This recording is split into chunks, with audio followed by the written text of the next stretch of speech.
성경 말씀은 신약성경 마태복음 제6장 8절, 9절 말씀 읽어주시겠습니다.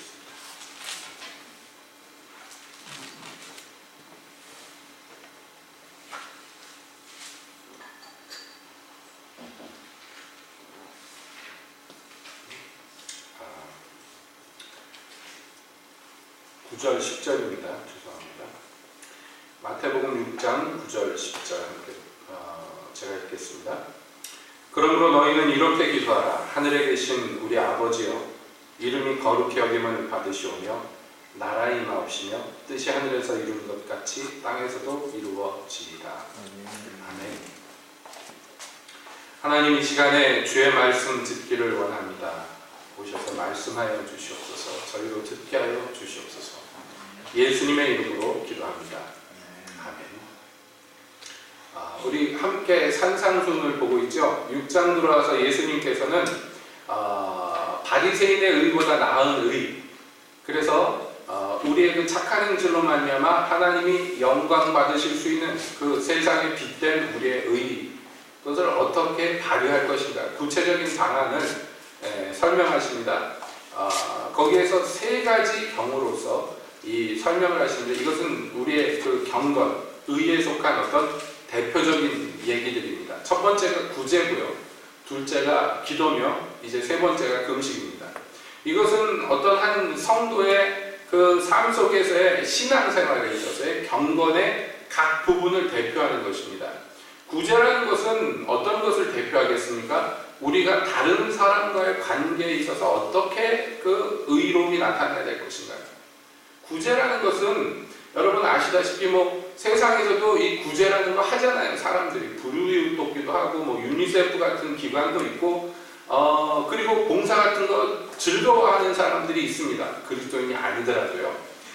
그럼에도 불구하고 이 예수님께서 구제라는 것을 예로 드신 건 뭐냐면, 이 앞에서 본 그 팔복에 속한 성도의 삶 속에서 이 성도가 기본적으로 갖고 있는 이 어떤 특징이 있단 말이에요. 사람들에게 나타나는데 어떤 사람으로 그는 나타나느냐 하면, 후하게 베푸는 사람, 긍휼히 여기는 사람, 불쌍히 여기는 사람, 이걸 뭐라고 얘기할 수가 있을까요? 사랑을 나타내는 사람. 그것이에요. 우리가 어떤 사랑을 나타내는 사람으로서 이 세상에 나타나야 된다는 것입니다. 두 번째가 기도죠. 이 기도는 나와 하나님과의 관계를 얘기합니다. 어떤 성도가 있는데 그가 사람과의 관계가 구제하는 사람으로 나타났다면, 하나님과의 관계가 무엇으로 나타났냐? 기도로 나타난단 말이에요. 기도라는 것이 가장 직접적으로 우리 성도가 하나님과 교제할 수 있는 그런 장치거든요. 그러니까 대표적으로 이 기도를 들 수밖에 없죠. 셋째가 금식인데, 그것은 무엇이냐면 이제 앞서서 얘기한 사람과 하나님 앞에서의 경건한 사람이 거기서 멈추면 안 된단 말이에요. 그 경건은요, 지속적으로 훈련받아야 됩니다. 그러니까 우리가 하는 이 땅에서의 경건의 연습, 경건의 훈련의 대표적인 것으로 주님께서 내세우신 것이 바로 금식입니다.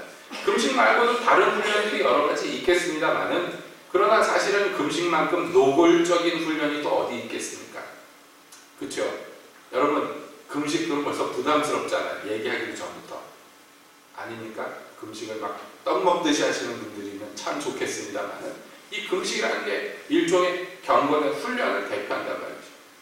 그런 의미에서 볼 때 이 기도에 관련된 것이 양이 제일 많은데, 그럴 수밖에 없습니다.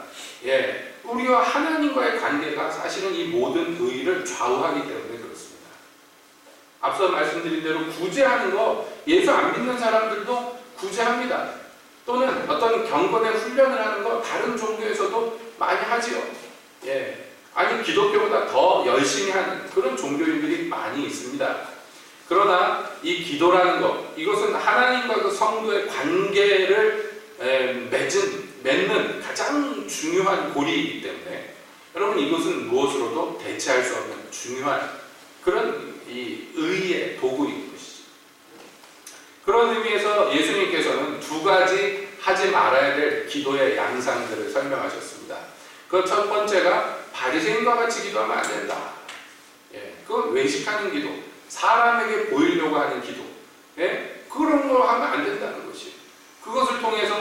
제가 하나님께 가야 될 영광을 제가 가로치려고 하면 안 된다는 것입니다. 두 번째가 이방인과 같은 기도죠. 그것은 무엇입니까? 바로 자기가 주체가 돼서 자기의 능력으로서 자기의 열심으로서 어떤 양을 채우는 기도, 그래서 그 신을 감복시키는 기도, 이런 종류의 기도 하지 말라는 거예요. 특히 이 두 번째가 우리 한국 사람들에게는 굉장히 중요한 교훈인데요. 우리 한국인들에게 대대로 내려온 종교성이 무엇이냐?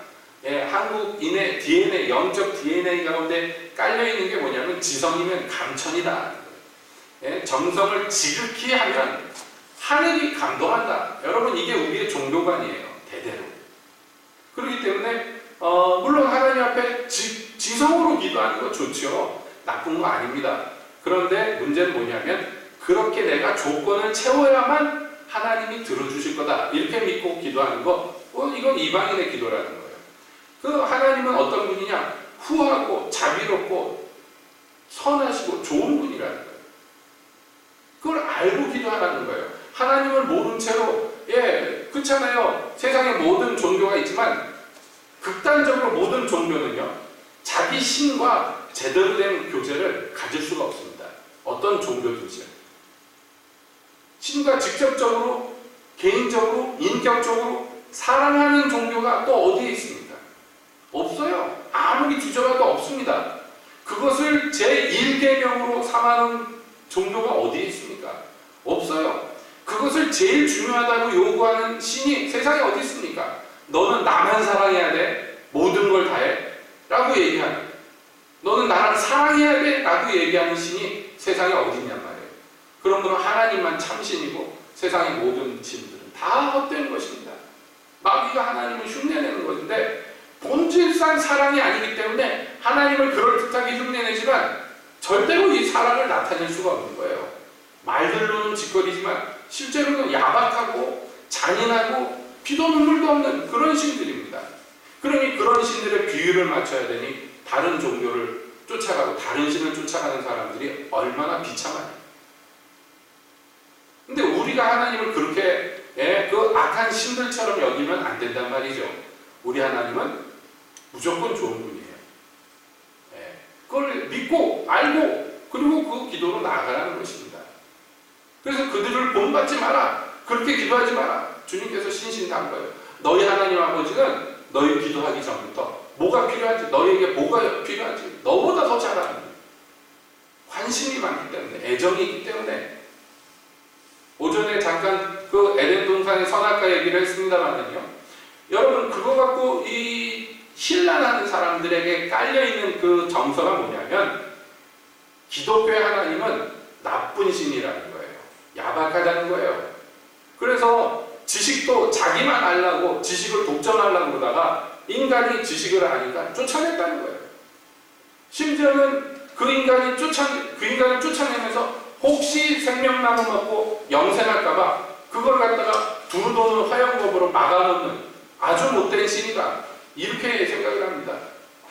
이게 얼마나 하나님에 대한 근본적인 잘못된 시각인지 몰라요.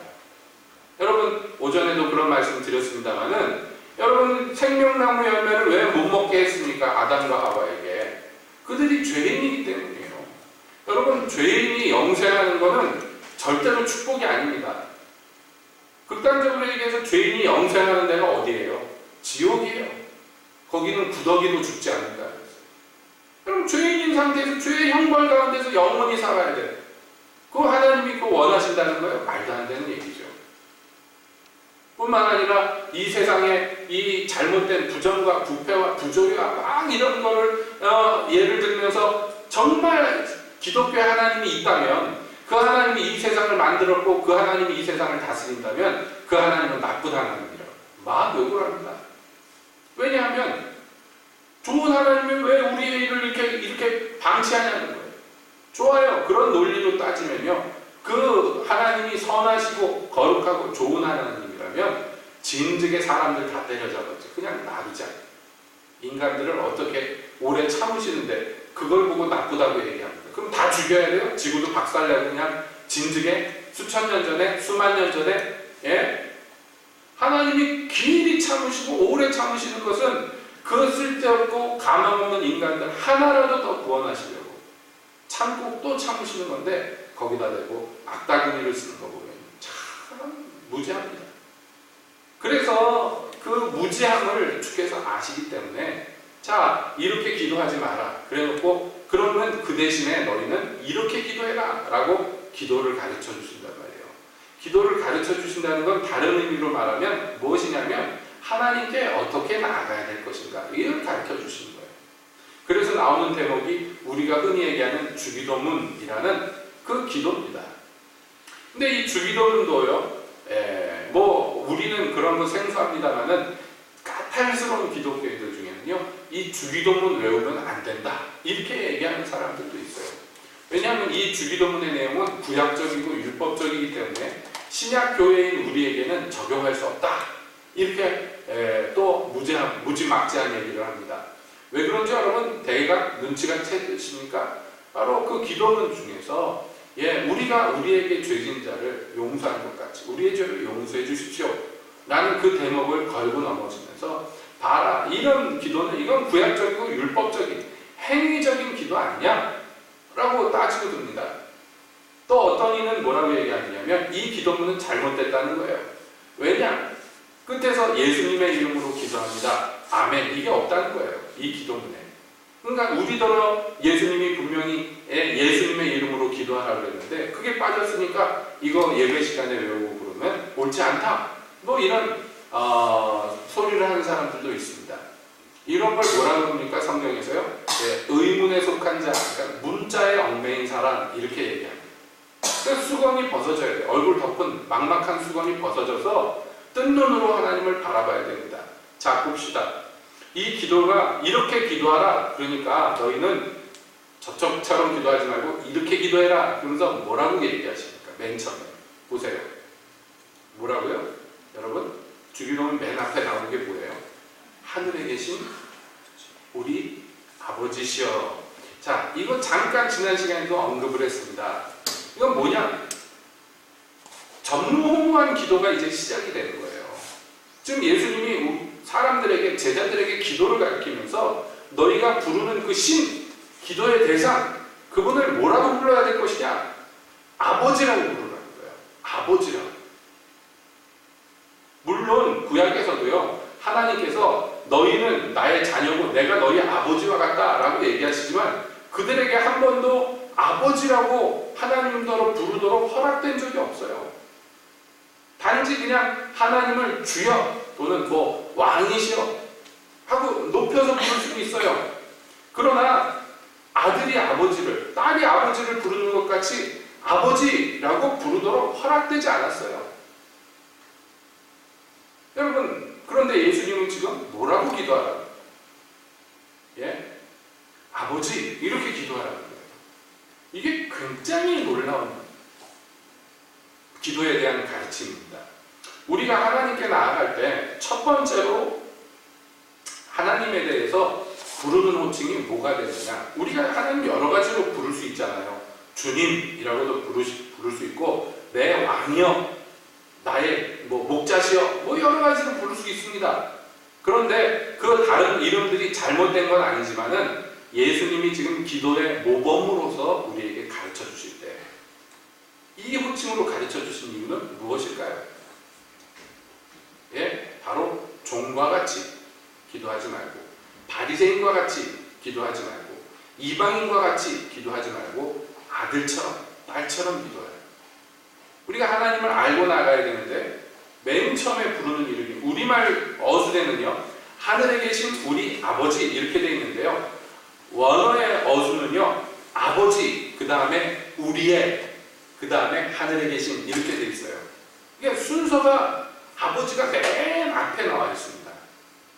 그러니까 우리가 하나님께 나아갈 때 맨 처음 믿고 의지하며 나아가는 건 뭐냐면 아버지라는 거예요.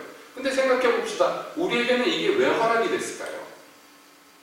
다른 사람들에게 허락이 안 됐지만 왜 우리에게는 하나님을 부를 때 아버지라고 부를 수 있는 특권이 허락이 됐을까요? 뭐 때문일까요? 바로 우리가 예수님 이름 아래 있기 때문입니다. 예수님의 이름이 우리에게 주어졌기 때문입니다. 무슨 말씀이냐면 그런 사람이 있다고 그랬잖아요. 예수님의 이름으로 기도합니다라는 그 구절이 없기 때문에 이 잘못된 기도다 이렇게 얘기하는 사람들이 있는데, 물론 그 구절은 없어요. 그러나 처음 이 기도가 시작할 때 이미 뭐가 전제가 되어 있습니다. 우리가 하나님을 감히 아버지라고 부를 수 있는 이유는 딱 한 가지밖에 없어요. 예수님 덕분입니다. 예수님 때문에 우리가 자녀가 되는 권세를 얻었기 때문에 감히 하나님더러 아버지라고 부를 수가 있게 된 거 아닙니까? 그렇죠? 이미 이 기도는 예수님의 권세가 이미 주어진 기도예요. 예수님의 이름 아래에 있는 사람들, 그 이름 안에 들어온 사람들에게만 허락된 특권의 기도입니다. 그러니까 우리가 하나님을 아버지라고 부릅니다. 웃기는 좀 우스운 얘기지만은, 제가 처음에 예수 믿고 나서 학생 시절에 저희 모교회에서 학생부 시절에 있었는데, 불행인지 다행인지 모르지만 저희 그 학생에 전도사님도 없고 교사도 없고 막 그랬어요. 그냥 학생들끼리 모여서 예배를 드리고 막 그랬어요. 그러니까 고등학교 형 누나들이 이제 중학교 똘똘한 애들, 올망졸망하는 애들 데리고 학생회를 조직을 해가지고 예배를 드렸어요. 뭐 이유가 있습니다. 우리 그 전에 선배들이 목사님한테 반항해갖고 담임 목사님이 학생부를 없애버렸어요. 그래가지고 그 형들이 학생부 캐비넷을 열고 그 몇 년 동안 오랫동안 했던 출석부, 장부, 뭐 교재 이런 거 다 꺼내갖고 와서요, 교회 마당에다가 쌓아놓고 휘발유 뿌리고 불 질러버렸어요. 옛날 애들은 대단합니다. 그 4.19 세대죠. 그게 학생들이 주동해서 4.19를 일으켰잖아요. 지금보다 조금 어른스러웠다 그래야 되나요? 살벌하다 그래야 되나요? 그래서 목사님이 학생부를 없애버려가지고 학생부 부서가 없어요. 전도사님도 없고 교사도 없는데 학생들끼리 모여가지고 그렇게 했습니다. 그래서 우리가 모임을 가질 때 선배들부터 이제 전통이 생겼는데, 뭐냐면 삥 둘러앉아가지고 이제 모임을 가지면 한 명씩 돌아가면서 기도하는 거예요. 대표 기도가 아니고 한 명씩 소리내서 기도하는 거예요. 같이 한꺼번에 통성 기도한 다음에 자 이제 한 명씩 돌아가면서 기도합시다. 그러면은 한 명씩 기도를 하는데, 야, 그 피가 마릅니다. 왜냐하면 이렇게 한 사람씩 기도를 하면서 오는데 내 순서가 이제 가까이 오잖아요. 뭐라고 기도해야 되지? 여러분 처음에 공예배 때 기도하려고 그러면, 대표 기도하려고 그러면 막막한 거랑 똑같아요. 중학생이 뭐라고 기도해야 됩니까? 거기서 식사 기도하라고 해도 애들이 좁는 판인데 뭔가 그럴듯하게 기도를 해야 되잖아요. 그래서 이제 막 그 기도하는 순서가 이렇게 한 명씩 가까이 오면 막 내가 뭐라고 기도해야 되나 막 머리로 막 짜고 있는데, 이렇게 기도해야지 저렇게 기도해야지 생각하고 있는데, 막상 내 차례가 딱 되면 생각이 하나도 안 나요. 생각했던 게 휙 날아가 버려요. 그러면 이제 막 나오는 대로 기도하는데 굉장히 힘들었는데요. 이게 이런 거 몇 번 하다 보니까 요령이 생겨가지고요. 이제 그럴듯하게 기도하게 되는데, 그 요령 중에 하나가 뭐냐면, 뭐라고 기도하다가 할 말이 없으면 거기다가 아버지 넣는 거예요. 이런 거죠. 뭐 하나님, 오늘 우리가 모였는데 아버지, 모임을 잘 갔는데 아버지, 이 모임이 잘 되게 주여. 이거 어른들이 하는 기도를 듣고서 흉내내는 거죠. 그게 보니까 어른들이 추임새를 자꾸 넣더란 말이에요. 중간중간에다. 그러니까 그 기도를 뭐 1분 했다 그러면 그 중에 30초 정도는 아버지 소리가 차지하는 거예요. 어떤 상황인지 아마 아실 거예요. 여러분도 그런 경험을 해보셨겠습니다. 이거 아버지 안 들어가는 기도 하기가 오래 걸렸어요.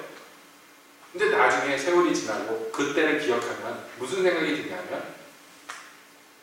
그것도 감사한 거예요. 아버지라고 부를 수 있는 거 참 감사하죠. 하나님처럼. 아닙니까? 여러분, 예수님이 우리 기도 가르쳐 주실 때 맨 처음에 아버지라고 불러요. 여러분, 이게요, 우리가 잘 모르고 그냥 흔히 듣는 얘기고 맨날 하는 얘기니까 지나가죠. 1분 기도하는데 30초 정도를 아버지 소리를 한다.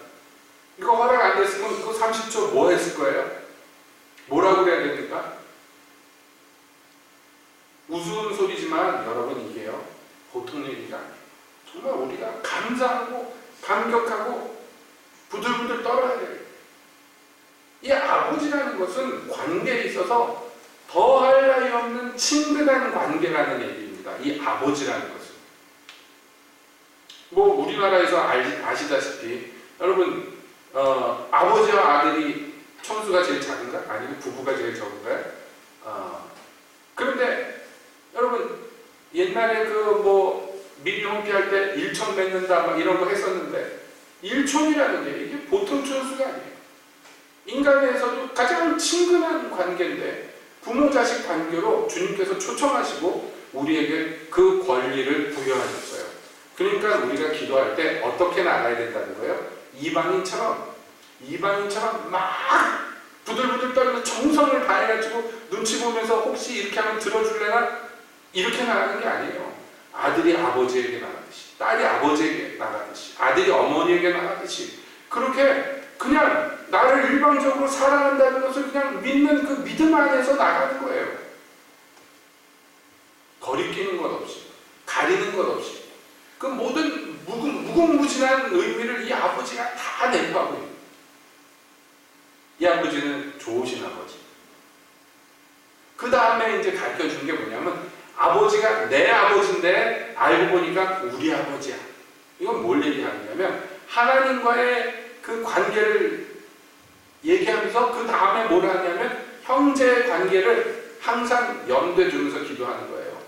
기독교는요, 개인이 하나님 앞에 나가는 어떻게 보면 굉장히 개인주의적인 종교이면서 동시에요, 연합되어서 하나가 되어서 형제자매가 몸을 이루는 굉장히 특이한 그러한 진리를 갖고 우리가 믿습니다. 그러니까 이게 반드시 필요한 요소예요. 여러분이 짧은 기도문 안에 얼마나 기도에 필요한 모든 것들이 다 들어가 있는지, 뺄 것도 없고 더할 것도 없이 완벽한 그런 구조로 되어 있는지 참 기가 막힙니다. 아버지 우리의, 나만 생각해보세요. 전 세계에서 나만 하나님한테 아버지라고 부를 수 있다고 생각해보세요. 예? 나는 다른 사람들과 다른 굉장히 우월적인 존재가 되는 것입니다. 여러분 이런 종교를 뭐라고 그러냐면 샤머니즘이라고 합니다. 신이 있고 그 신을 추종하는 사람들이 있는데 중간에 어떤 특별한 존재가 하나 껴있는 거예요. 이게 뭐냐면 샤먼 무당입니다. 예, 이런 구조로 되어 있는 종교를 샤머니즘이라고 해요. 그런데 하나님은요, 너희는 그런 종교로 나오면 안 된다고 이 기도로 가르쳐 주시는 거예요. 하나님 앞에 나아가는 것은 어떤 특별한 사람이 중재자가 돼서 나가는 게 아닙니다. 모든 사람들이, 형제자매된 모든 사람들이 얼마든지 하나가 되어서 나갈 수 있는 것이 하나님 앞으로 나가는 것이에요. 그러므로 예수님께서는요, 성전을 청소하시면서 뭐라고 했어요? 이 하나님의 집은, 이 성전은 만민이 하나님께 나와서 기도하는 집이라고 일컬음을 받을 것인데 너희가 도적의 소굴로 만들었다. 하나님께 나아가는 방법을 자기들만 통과해야지 나갈 수 있는, 하나님께 헌금 드리는 것도 자기들이 만든 돈으로만 헌금 드릴 수 있고, 하나님께 제사 드리는 것도 자기들이 허락한 재물들만 제사 드릴 수 있고, 이런 식으로 만들어놨어요. 그 중간에서 뭘 하는 거예요? 갈취하는 거예요. 사람들의 가진 영적, 육적 재산들을. 그러니까 예수님이 분노하시고 때려 쫓아낼 수밖에 없는 거예요. 이 도적의 소굴이라는 거예요. 유대 땅의 종교 지도자들이 그렇게 만들어버렸어요. 만민이, 유대인뿐만 아니라 이방인조차도 하나님께 나와서 기도할 수 있는 곳으로 성전을 세워놓으셨는데 거기를요, 이렇게 말도 안 되는 걸로 만들어요. 그거 아니에요. 그렇게 하면 안 된단 말이에요. 하나님께 기도할 때 그러므로 이것을 명심해야 됩니다. 우리 모두는 하나님의 자녀고 우리 모두는 하나님께 나아갈 특권을 가진, 어떻게 보면 동등한 존재. 나보다 더 특별한 사람이 있는 거, 하나님 앞에 있는 거 아니고 내가 다른 사람보다 특별한 자리에 올라가 앉아있는 것도 아니에요. 여러분 바리새인의 기도가 바로 이런 기도 아닙니까? 나는 다른 사람들하고 달라 라는 기도. 이거 하나님이 미워하시는 거예요. 이 모든 의미를 여기 우리 하나님, 우리 아버지가 내포하고 있는 거죠. 그런데 그 우리 아버지가 어떤 아버지냐 했더니 놀랍게도 하늘에 계신 아버지예요. 여러분 생각해 보세요. 이상한 일이지만 우리 교회 주일학교애들을 이렇게 보면 보면은 제대로 된 가정에서 사랑받고 자란 애들이 거의 없어. 몇 명 없고 다 가정에 문제가 많은 애들만 있는 것 같아요. 그런 애들만 보내주시는 것 같아요. 그거 생각해보면 요 주변 근동에 어떻게 그런 가정들이 그렇게 많나 몰라요. 여러분, 그런 가정에서 자란 아이들이요, 아버지 또는 어머니에 대해서 똑바른 생각을 갖고 자라기가 어렵습니다. 대부분 부정적으로 잘못된 어떤 이 왜곡된 것을 가지고 자랄 수밖에 없어요. 환경이 그러니까. 생각해보세요. 아버지가 있는데 우리 아버지는 어떤 사람이냐? 술만 맨날 먹고 집에 들어와가지고 기분 나빠서 들어오면 다 때려부시는 아버지. 어머니를 아주 짐승 패듯이 쥐잡듯이 맨날 두들겨 패고, 우리도 성질나면 그냥 이유 없이 두들겨 패고 트집 잡아가지고, 그런 아버지. 돈을 벌어다 주는 게 아니라 집에 뭐 돈만 있으면 다 갖고 나가서 제 마음대로 사는 아버지. 여러분, 이런 아버지 밑에서 자랐다고 생각해보세요. 얘기하다 보니까 제 얘기가 돼요. 아버지에 대해서 절대로 긍정적일 수가 없어요. 아버지라는 그 용어 자체가. 이거는, 이런 장애는요, 이런 이 정서적인 장애는 심지어 하나님께 나아가는데도 굉장히 큰 장애물이 됩니다. 왜냐하면 아버지라고 아는 아버지가 그런 아버지밖에 없으면 경험해본 게 그 아버지밖에 없잖아요. 그런 아버지밖에. 경험한 게. 그게 전부예요. 내 세계에서는 아버지가. 그런데 하나님더러 아버지라고 부르라. 그러면 하나님이 그런 분은 아니라는 거예요. 내 머리로는 알지만은, 그러나 내 정서는요, 그 하나님 앞에서도 항상 눈치 봐요. 왜냐하면 내 육신의 아버지한테 그랬듯이 눈치 봐야 돼. 아버지가 저녁 때 들어오면 눈치 봐야 돼. 기분이 좋은가 나쁜가. 밖에서 기분이 좋아서 들어오나 기분이 나빠서 들어오나. 기분 좋아서 들어오면은 먹을 거 사갖고 들어와서 호기 부리고 막 나눠주고 먹으라 그러고. 예. 근데 조금 뭐가 안색이 이상하다. 그럼 벌써 눈치가 눈치채는 거예요. 조심해야 됩니다. 아니나 다를까 밖에서 벌써 내 방에 숨어 있는데 저쪽 밖에서 마당부터 뭐 마을에서 우당탕 퉁탕 와장창 깨지는 소리가 나고, 어머니 비명 소리 나고, 그러면 벌써 그게 일종의 지옥이에요. 왜냐하면 하루만 그런 게 아니라 매일이 그렇다고 생각해 보세요. 매일이. 그런 아이가 커서 하나님을 믿어도 아버지 그러면 이게 깨트려지죠. 하나님한테도 눈치를 봐야 되고, 혹시 하나님 지금 기분 나쁜 거 아닌가 나한테. 근데 생각해보면 하나님이 나한테 기분 나쁘신 이유가 100가지 1000가지. 내가 잘못하는 게 너무 많아. 솔직히. 그러니까 하나님 앞에서 눈치 보고 주눅 들어서 이룰 수 있을 수밖에 없어요. 성경에서는 아버지 하고 부르짖으면 달려나간다 그러는데, 내가 우리 친아버지한테도 한번 아빠라고 못 불러봤는데 저 위대한 하나님한테 어떻게 아빠 부르고 나가냔 말이에요. 이게 힘들단 말이에요. 이게. 그렇죠? 그래서 예수님이, 그 하나님은 하늘에 계신 하나님. 하늘에 계시다는 건 하나님이 계신 위치만, 물리적인 위치를 얘기하는 게 아니에요. 하나님은 이 육체에 속하고 땅에 속한 그런 아버지가 아니라는 거예요. 하나님은 아버지인데 어떤 아버지냐? 초월하신 아버지, 다른 아버지, 뛰어난 아버지, 네가 감히 경험해보지 못한 정말로 좋은, 정말로 위대하신, 내 모든 것을 다 아시고 이해하시고 품으시고 자비와 긍휼을 끊임없이 베푸는 아버지. 그 모든 하나님에 대한 것이 다 여기 들어요. 전지하고 전능한 아버지. 너를 위해서 무엇도 아끼지 않고 다 베푸시는 아버지. 영원한 아버지. 변함없는, 회전하는 그림자, 변덕이 없는 아버지. 너의 어떠한 것 상관없이 이 끝없이 사랑해 주시는 아버지. 그 아버지를 배우고 알고 경험하라. 이 호칭이 다 들어요. 그걸 알고 기도해야 돼요. 그러니까 저도 제 신앙의 여정을 뒤돌아보면요, 이 아버지가 어떤 아버지인가 아는 것에 정말로 하나님께서 오랫동안 저를 가르치시고 인도하셨다 하는 것을 간증할 수가 있어요. 정말로 얼마나 많이 기회만 있을 때마다 하나님이 자기를 계시하시죠. 나는 네가 알고 있는 그런 종류의 아버지야. 나는 네가 알고 있는 그런 아버지가 아니고 정말로 다른 아버지. 월등한 초월한 아버지. 네가 애정을 막 갈구하지만 한 번도 애정을 베풀어주지 않는 그런 아버지가 아니라 네가 애정을 갈구하지 않을 때 먼저 애정을 갈구하는 아버지. 이게 안 믿어지는데 믿어질 때까지 계속해서 믿어질 때까지 그것을 통해서 사실상 제 정신적인, 정서적인, 영적인 많은 왜곡된 것들, 상처들이 사실은 그 아버지를 알아가는 과정에서 많이 치유를 받는 거예요. 앞으로도 그렇게 될 것이고 믿습니다. 그러니까 우리가 하늘에 계신 우리 아버지라고 부를 때마다 입으로 시인하면서 입으로 얘기하는 거예요. 그 아버지를 부르는 거예요. 그럼 아버지가 자기를 계시하는 거예요. 그래, 네 말대로 나는 하늘에 있는 너희의 아버지다.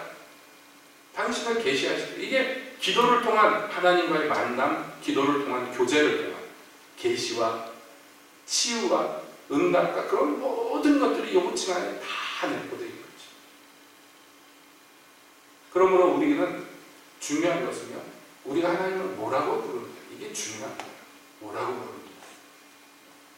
그래서 이 기도자는 예수님의 가르쳐 주신 기도를 쫓아서 기도하는 이 사람은 하늘에 계신 우리 아버지여 부르면서 그 하나님을 알아가면서 그 하나님께 바른 모습으로 기도로 나아가면서 교제하게 되는 것이에요.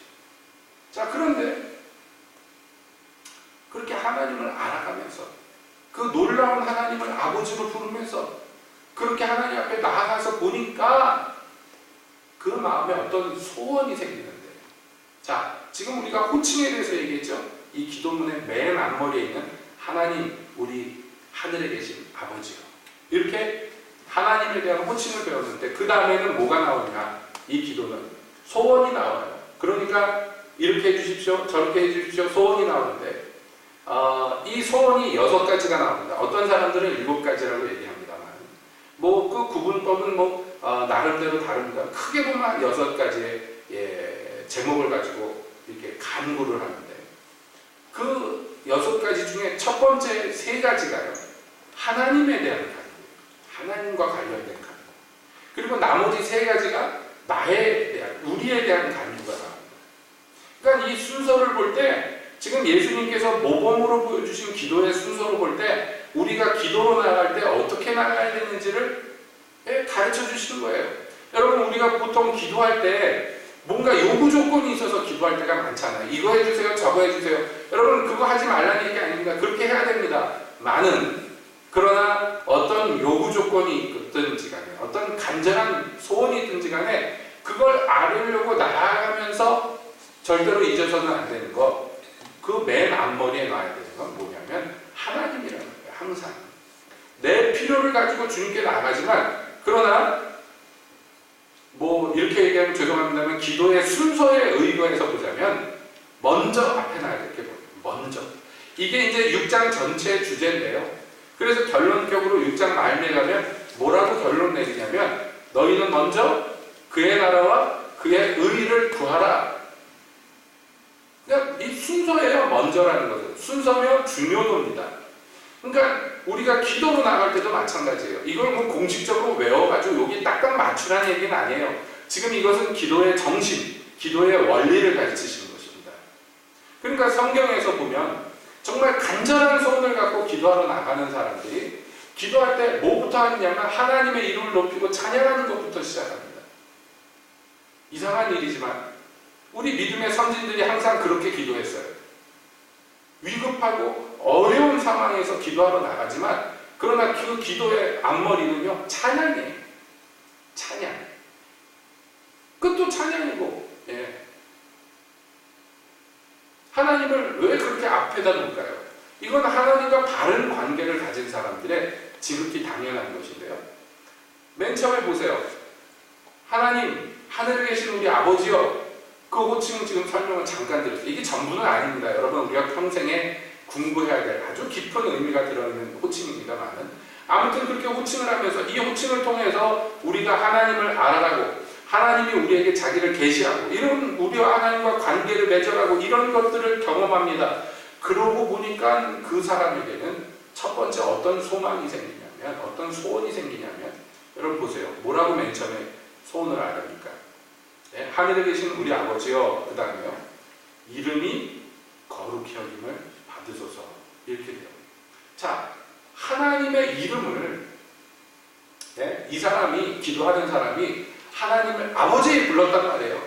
그 아버지가 얼마나 좋은 아버지인지 경험합니다. 얼마나 내게 정말로 더할 나위 없는 아버지인지 그 하나님을 찬양하면서 기뻐하면서 이름을 부르고 보니까 하나님을 알게 되면 알게 될수록 그 사람에게 생겨나는 어떤 갈망이 있는데, 그게 뭐냐면요, 그 하나님을 사람들이 모르더라고요.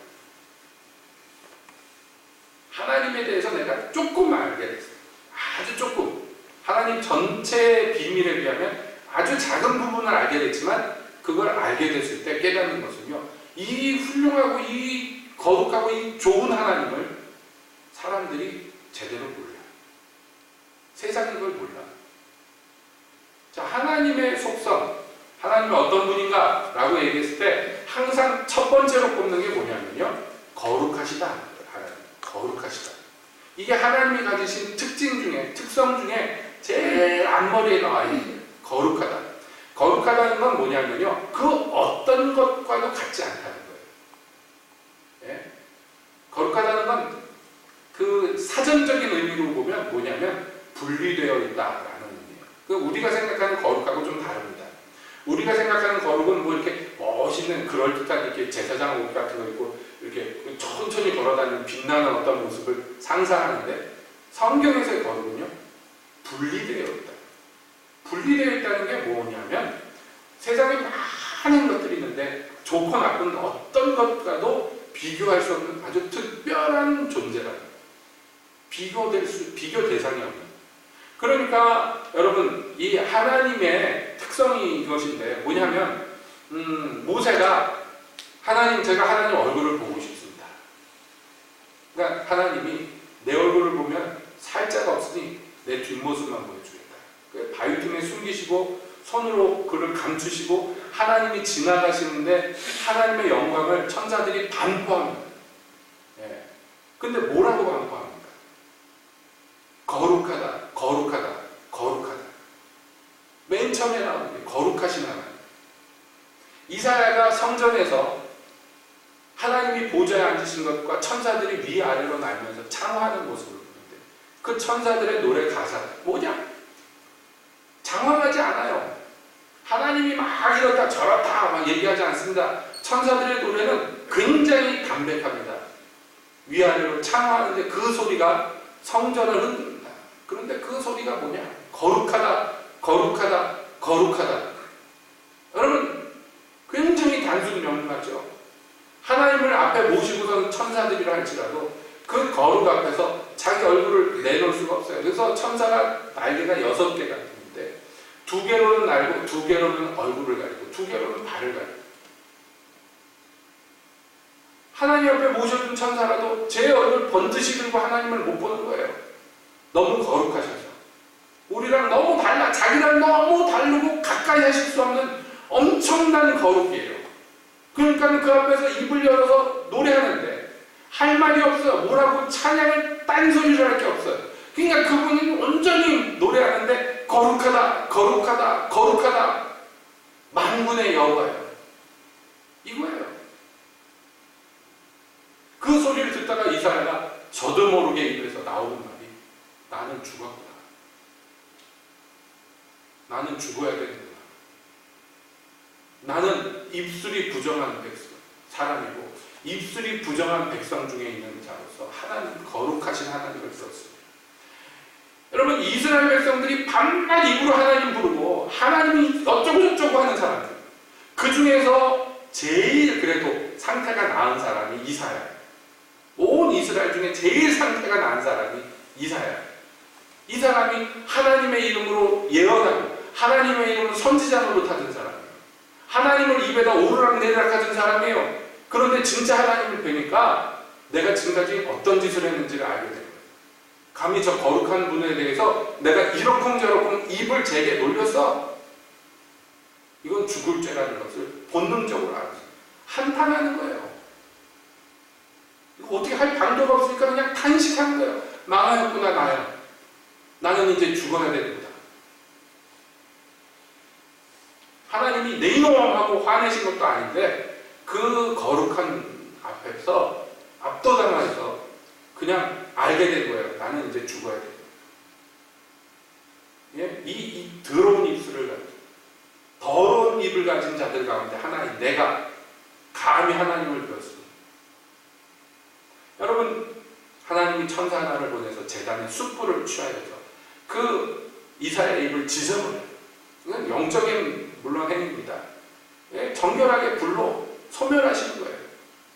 하나님이 그냥 아니야 이사야야 너무 슬퍼하지 마라 괜찮다 그러지 않으세요. 왜냐하면 이사야가 고백한 게 사실이에요. 우리가 하나님을 잘 몰라서 그러지. 예? 하나님을 진짜 뵈면은 여러분 우리도 이사야랑 똑같은 소리밖에 못합니다. 그러니까 사실은 제대로 신앙생활 하려면 하나님 한번 보면 그게 제일 좋아요. 하나님을 진짜 만나야 돼요. 그래야지 이상한 소리 안 합니다. 교회에서.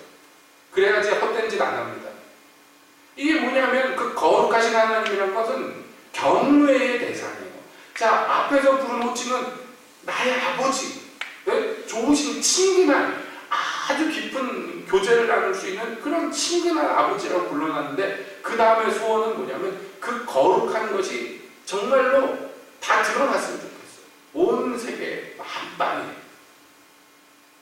그러니까 우리가 하나님 앞에 나가는 어떻게 보면 굉장히 극단적인 모순되는 것 같은 자세예요. 하나님을 굉장히 친근하게 대하면서 동시에 그 하나님의 거룩 앞에서 압도당하는 이게 사람의 머리로는 이게 어떻게 한꺼번에 되나 그러는데 하나님 앞에 그렇게 하라는 거 주님이 말씀하셨어요. 시편 2편에서 이걸 뭐라고 설명합니까? 예? 그를 기뻐하고 즐거워하며 떨며 두려워하라. 이게 어떻게 한 사람 안에서 동시에 일어날 수 있는가? 우리가 하나님 앞에 나갈 때 이것을 경험합니다.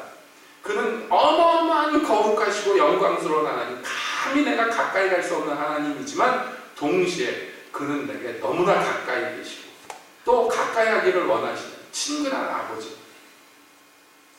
그 어떤 것도 잃어버리면 안 되는데 여러분 그렇기 때문에 우리가 하나님이 정말 좋은 아버지라는 것을 발견하는 것이 우리 신앙의 정말 중요한 요소이며 동시에 그 하나님이 얼마나 거룩하시고 영광스러우신 것인 것을 깨닫고 그래서 그를 경외하는 것이 동시에 이루어져요. 요 좋은 단어들은 다 나쁜 놈들이 쓰는데 북한에서 그 맨날 입에 올리는 경애하는 지도자들 있는데 그거 하나님한테 해야 되는 말인데 지들이 가로챈 거예요. 그걸 합치면 경애예요. 경외하면서 사랑한다는 예? 우리 하나님은. 그리고 나뿐만 아니라 이걸 모든 사람이 이렇게 하기를. 여러분 당신의 이름이 거룩히 여김을 받았으면 좋겠습니다. 그거는 우리가 하나님의 이름을 더 치장해서 더 거룩하게 만들고자 하는 게 아니에요. 하나님 그분은 원래 거룩하신데 그 거룩하심을 모르잖아요. 나부터 해서 잘 모르고 사람들이 모르잖아요.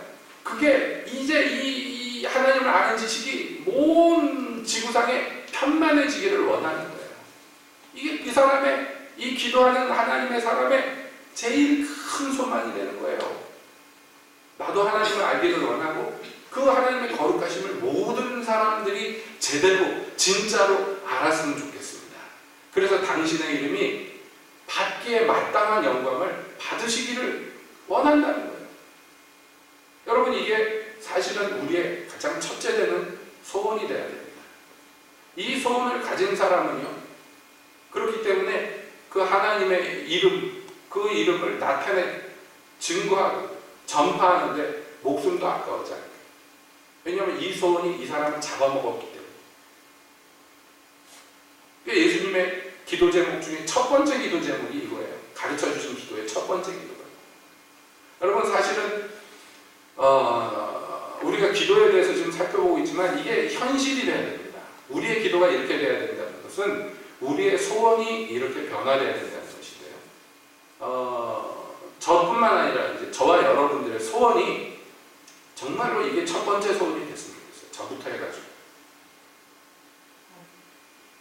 그래서 여러분 성경에서 반복적으로 얘기하는 게 그거잖아요. 지혜 또는 지식의 근본은 여호와를 경외합니다. 그러니까 하나님을 경외하는 게 없으면 아는 게 없다는 얘기예요. 알 수도 없다는 얘기예요. 지혜나 지식은 뭐를 알고 깨닫는 것을 의미하는데 하나님을 경외하지 않는 사람은 아무것도 모르는 사람. 이게 성경에서의 관점이에요. 그 사람이 세상적으로 뭘 많이 알든 또는 종교적으로 막 공부를 많이 해서 무슨 박사학위가 몇 개든 상관없어요. 하나님을 경외하는 것, 즉 그 하나님의 거룩함 앞에 서지 못하면 그 사람의 모든 것들은 다 헛것이에요. 다 헛것이에요. 그러니까 우리 하나님의 백성된 이들이 다시 말씀드려요. 하나님 앞에 한 번이라도 서는 것이 그래서 중요합니다. 그래서 우리가 예배 때마다 주님의 임재를 구하는 것은 그분이 임하셔서 우리의 상처를 만져주시고 우리를 위로해 주시고 우리의 소원을 들어주시고 우리를 즐겁게 하시고 우리를 감격하게 하시고 이거 다 중요합니다. 하나님이 하시는 모든 것이 다 가치 있고 우리에게 꼭 필요합니다. 그러나 그 중에서 가장 앞머리에 둬야 될 건 뭐냐면요. 우리가 그의 영광 앞에 서는 것이에요.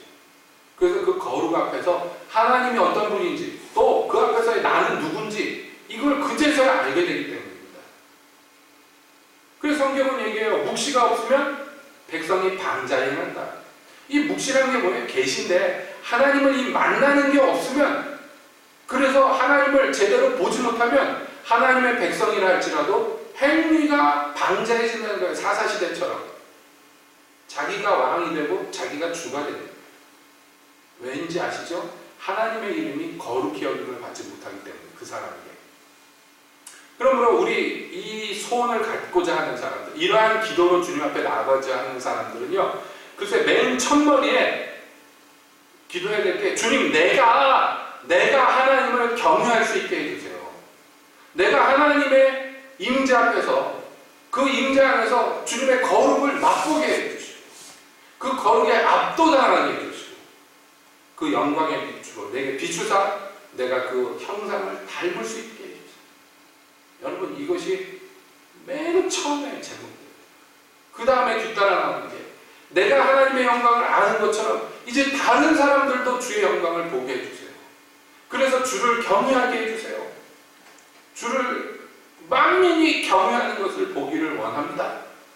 여러분 이것이요 우리가 하나님 옆에 나가서 아뢰드리는 기도의 맨 처음에 있기를 주님이 가르쳐 주시는 것입니다.